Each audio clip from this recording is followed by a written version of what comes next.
दोस्तों स्वागत है आपका हमारे चैनल ओए न्यूज में। अनलॉक का फेज 1 30 जून को खत्म होगा और उसके बाद अनलॉक 2 का फेज शुरू हो जाएगा, जिसमें सरकार और भी छूट देने की तैयारी में लगी है।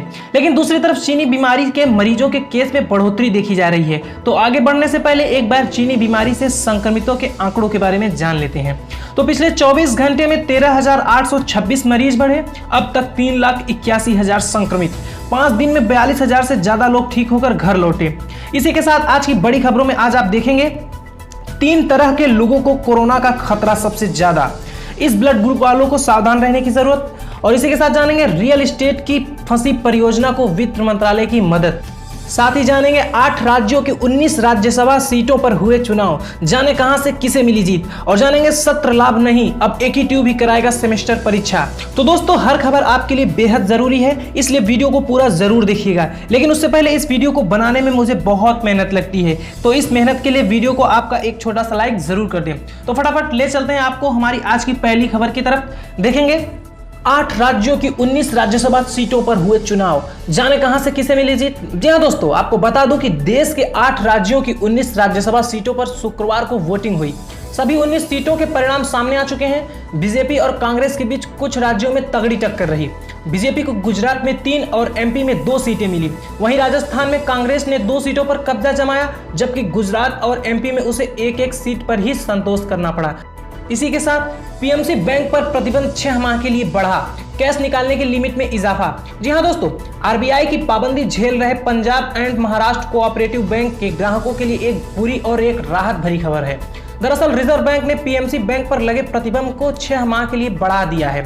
वहीं ग्राहकों को राहत देते हुए कैश निकालने की लिमिट बढ़ा दी है। अब बैंक के डिपॉजिटर्स 1 लाख रुपए तक निकाल सकेंगे। अब तक ये लिमिट 50,000 रुपए की थी। वहीं RBI के इस फैसले से करीब 84% डिपॉजिटर्स को राहत मिलेगी। और इसी के साथ हमारी कोई भी चौकी किसी के कब्जे में नहीं, हमारे सैनिकों ने उसे सबक सिखाया, PM नरेंद्र मोदी। जी हां दोस्तों, आपको बता दूं कि लद्दाख में गतिरोध पर प्रधानमंत्री नरेंद्र मोदी ने सर्वदलीय बैठक में कहा कि न कोई हमारी सीमा में घुसा है, न ही हमारी कोई पोस्ट किसी दूसरे के कब्जे में है। लद्दाख में हमारे 20 जवान शहीद हुए, लेकिन जिन्होंने भारत माता की तरफ आंख उठाकर देखा था, उन्हें वो सबक सिखा कर गए। प्रधानमंत्री मोदी ने कहा कि हमारे जवानों को देश की रक्षा के लिए जो करना चाहिए वो कर रहे हैं, चाहे जवानों को तैनात करना हो, कार्रवाई करना हो या जवाबी कार्रवाई करना हो। और इसी के साथ अगली खबर है 3 तरह के लोगों को कोरोना का खतरा सबसे ज्यादा, इस ब्लड ग्रुप वालों को सावधान रहने की जरूरत। जी हां दोस्तों, कोरोना वायरस का असर 3 तरह के लोगों पर सबसे ज्यादा पड़ता है। वैज्ञानिकों का कहना है कि मोटापाग्रस्त लोग, रक्त समूह A वाले मरीज व शरीर में विशेष प्रोटीन की मौजूदगी वाले मरीजों के संक्रमण का खतरा सर्वाधिक होता है। साथ ही अमेरिका के 3 वैज्ञानिकों ने पाया है कि वे मरीज जो किसी पहले दूसरे तरह का संक्रमण झेल चुके हैं, उन्हें कोविड-19 का बड़ा खतरा बनकर आता है। नेशनल इंस्टीट्यूट ऑफ हेल्थ के डायरेक्टर फ्रांसिस कोलिंस का कहना है कि गंभीर संक्रमण वाले कोरोना मरीज में 22 तरह के प्रोटीन लगातार पाए जाते हैं, जो कि मरीज में गंभीर संक्रमण का संकेत देते हैं। वैज्ञानिकों ने इसका पता लगाने के लिए एक आर्टिफिशियल इंटेलिजेंस टूल विकसित किया, जो संक्रमित मरीजों के रक्त में इन प्रोटीनों की पहचान कर सकता है। इसी के साथ जानेंगे सैन्य मूवमेंट और ट्रेनों की आवाजाही से जुड़ी जानकारियां चुराने की कोशिश, खुफिया एजेंसियों का अलर्ट। जी हां दोस्तों, आपको बता दूं कि खुफिया एजेंसियों ने भारतीय रेलवे के नेटवर्क पर साइबर हमले को लेकर चेताया है। एजेंसियों ने बताया कि एक वायरस की मदद से ट्रेन की गतिविधियों और अन्य जानकारी को चुराने की कोशिश हो रही है। सूत्रों का कहना है कि सीमा पर चीन से तनातनी और dedicated freight corridor corporation limited की ओर से चीन की एक कंपनी का ठेका रद्द करने जैसे कदमों को देखते हुए इस साइबर अटैक के पीछे चीन का हाथ होने की भी आशंका है। वैसे भी APT-36 नाम से हुए इस साइबर हमले के तार पाकिस्तान से जुड़े होने के संकेत मिले हैं, जो चीन का करीबी है। और इसी के साथ देखेंगे रियल एस्टेट की फंसी परियोजनाओं को वित्त मंत्रालय की मदद। जी हां दोस्तों, वित्त मंत्री निर्मला सीतारमण ने रियल एस्टेट कंपनियों की फंसी परियोजनाओं को नवजीवन का आश्वासन दिया है। शुक्रवार को रियल एस्टेट डेवलपर्स बॉडी नर्डेको की वित्त मंत्री के साथ वर्चुअल बैठक हुई। बैठक में वित्त मंत्रालय के वरिष्ठ अधिकारी भी शामिल थे।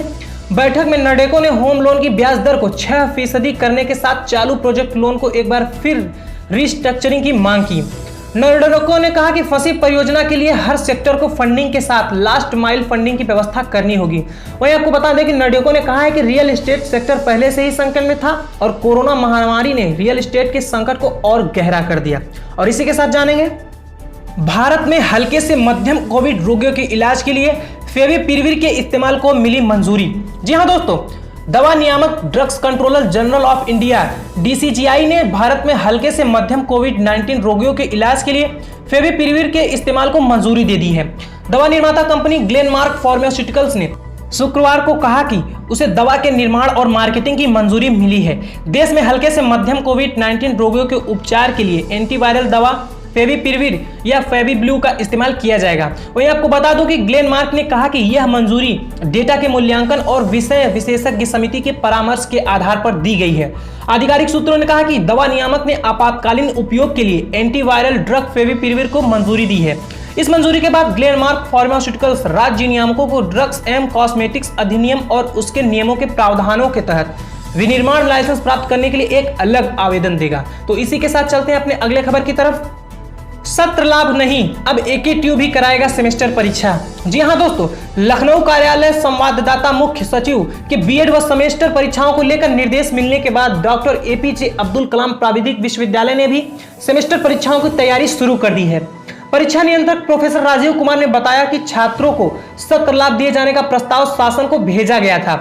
मुख्य सचिव के निर्देश के बाद अब जुलाई 16 से परीक्षाओं का आयोजन कराया जाएगा। उन्होंने बताया 16 जुलाई से बीटेक, MBA व अन्य कोर्सों के अंतिम वर्ष के छात्रों की परीक्षा प्रस्तावित है। परीक्षा केंद्रों के निर्धारण का काम जल्द ही शुरू कर दिया जाएगा। वहीं प्रोफेसर राजीव कुमार ने बताया कि परीक्षा केंद्रों पर सेमेस्टर परीक्षाओं के दौरान किस तरह की सावधानियां बरती जाएं, इसके लिए कॉलेजों के साथ अगले सप्ताह बैठक की जाएगी। उन्होंने बताया कि प्रश्न पत्र आदि बनाने का काम पूरा कर लिया गया है। तो इसी के साथ लद्दाख से आई खुशखबरी, गलवान घाटी में तैयार हुआ वह पुल जिसे रोकना चाहता था चीन। जी हाँ दोस्तों, आपको बता दूं कि पूर्वी लद्दाख की गलवान घाटी में सेना के इंजीनियर्स ने 60 मीटर लंबे उस पुल का निर्माण पूरा कर लिया है जिसे चीन रोकना चाहता था।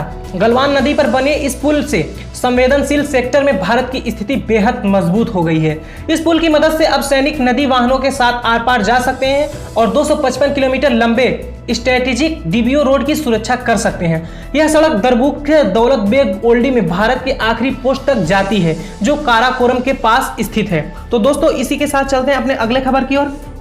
WhatsApp में आया बड़ा बग, अपने आप बदल रही है प्राइवेसी सेटिंग। जी हाँ दोस्तों, दुनिया के सबसे बड़े मल्टीमीडिया मैसेजिंग ऐप WhatsApp में एक बग की खबर है। WhatsApp में इस बग के कारण बिजनेस और साधारण अकाउंट की प्राइवेसी सेटिंग अपने आप बदल रही है, जिसके बाद यूजर्स की जानकारी के बिना लास्ट सीन अपने नोबडी में बदल रहा है। इसके अलावा कई यूजर्स अपनी प्राइवेसी सेटिंग्स भी नहीं बदल पा रहे हैं। आपको बता दूं कि इस बग की पुष्टि WhatsApp को ट्रैक करने वाली साइट WA बीटा इन्फो ने की है। बग की जो स्क्रीनशॉट वायरल हो रही है वह आईफोन की है। ऐसे में इस बात की फिलहाल पुष्टि नहीं है कि इस बग से एंड्रॉइड यूजर्स को परेशानी हो रही है या नहीं। तो इसी के साथ चलते हैं अगले खबर की ओर। उर्जित पटेल को मिली नई जिम्मेदारी, RBI गवर्नर पद से दिया था इस्तीफा। जी हाँ दोस्तों, आपको बता दूं कि रिजर्व बैंक के पूर्व गवर्नर उर्जित पटेल को नई जिम्मेदारी मिली है। दरअसल Urjit Patel national institute of public finance and policy NIPFP के चेयरमैन नियुक्त किए गए हैं। उर्जित पटेल से पहले इस पद पर विजय केलकर थे। केलकर ने 2014 में पद संभाला था। बहरहाल उर्जित पटेल 22 जून को NIPFP के चेयरमैन पद को संभालेंगे। इसकी जानकारी देते हुए NIPFP ने बयान में कहा, हमें इस बात की खुशी है कि रिजर्व बैंक के पूर्व गवर्नर उर्जित पटेल 22 जून 2020 से 4 साल के लिए संस्थान के चेयरपर्सन के रूप में हमसे जुड़ रहे हैं। वहीं आपको बता दूं कि NIPFP का मुख्य उद्देश्य सार्वजनिक अर्थशास्त्र से संबंधित क्षेत्रों में नीति निर्माण में योगदान देना है। इस संस्था को वित्त मंत्रालय, भारत सरकार के अलावा और भी विभिन्न राज्य सरकारों से वार्षिक अनुदान सहायता मिलता है। तो इसी के साथ चलते हैं अपने अगले खबर की तरफ। AICTE ने दी 2.5 लाख छात्रों को राहत, ऑनलाइन होगी बीटेक छात्रों की इंटर्नशिप, बदले नियम। जी हाँ दोस्तों, आपको बता दो कि कोरोना संक्रमण को देखते हुए अखिल भारतीय तकनीकी शिक्षा परिषद AICTE ने प्रदेश के 2.5 लाख से अधिक छात्रों को बड़ी राहत दी है। लॉकडाउन में बीटेक छात्रों को अब अपनी इंटर्नशिप के लिए कंपनी के चक्कर नहीं काटने पड़ेंगे, बल्कि छात्रों को अपनी इंटर्नशिप ऑनलाइन करनी होगी। संस्थानों को छात्रों को अपने यहाँ चल रहे प्रोजेक्ट में लगातार इंटर्नशिप पूरी करानी होगी। कोरोना महामारी के चलते AICTE ने इंटर्नशिप के नियमों को देखते हुए यह नियम बदले हैं। तो वहीं आपको बता दो कि डॉक्टर APJ अब्दुल कलाम प्राविधिक विश्वविद्यालय से संबद्ध 750 से अधिक संस्थानों में पढ़ने वाले सभी बीटेक छात्रों के लिए किसी कंपनी में 1 महीने की इंटर्नशिप करना अनिवार्य होता था। इसके लिए छात्रों को रेलवे, DRDO समेत कई बड़ी कंपनियों के दरवाजे खटखटाने पड़ते थे, लेकिन अब ऐसा करने की कोई आवश्यकता नहीं है। तो दोस्तों अगली खबर की ओर चलते हैं। एसएससी रिक्रूटमेंट 2020 दिल्ली पुलिस और सीएपीएफ में बम्पर भर्ती 1,12,400 रुपए तक वेतन, जल्द करें आवेदन। जी हाँ दोस्तों, आपको बता दूं कि दिल्ली पुलिस में नौकरी का सपना देखने वाले युवाओं के लिए खुशखबरी है। कर्मचारी चयन आयोग एसएससी ने बड़ी संख्या में भर्ती निकाली है। इस भर्ती के तहत central armed police force CAPF और दिल्ली पुलिस में सब इंस्पेक्टर के पदों पर उम्मीदवारों का चयन किया जाएगा। आधिकारिक नोटिफिकेशन के मुताबिक एसएससी सीएपीएफ एसआई रिक्रूटमेंट 2020 की भर्ती के लिए योग्य व इच्छुक उम्मीदवार 16 जुलाई 2020 तक आवेदन कर सकते हैं। वहीं आपको बता दूं कि एसएससी द्वारा निकाली गई इस भर्ती के तहत कुल 1564 खाली पदों को भरने के लिए आवेदन मांगे गए हैं। हालांकि इसके बढ़ने की बात भी कही जा रही है। फिलहाल 1564 पदों पर निकली इस भर्ती के लिए उम्मीदवार आधिकारिक वेबसाइट ssc.nic.in पर जाकर ऑनलाइन आवेदन कर सकते हैं। आवेदन प्रक्रिया शुरू हो चुकी है। सो दोस्तों, इसी के साथ लेता हूं आपसे विदा। लेकिन उससे पहले अगर आपने हमारे चैनल को सब्सक्राइब नहीं किया है तो प्लीज लाल बटन को दबाकर सब्सक्राइब कर ले और हाँ, घंटी बजाना ना भूलें। धन्यवाद।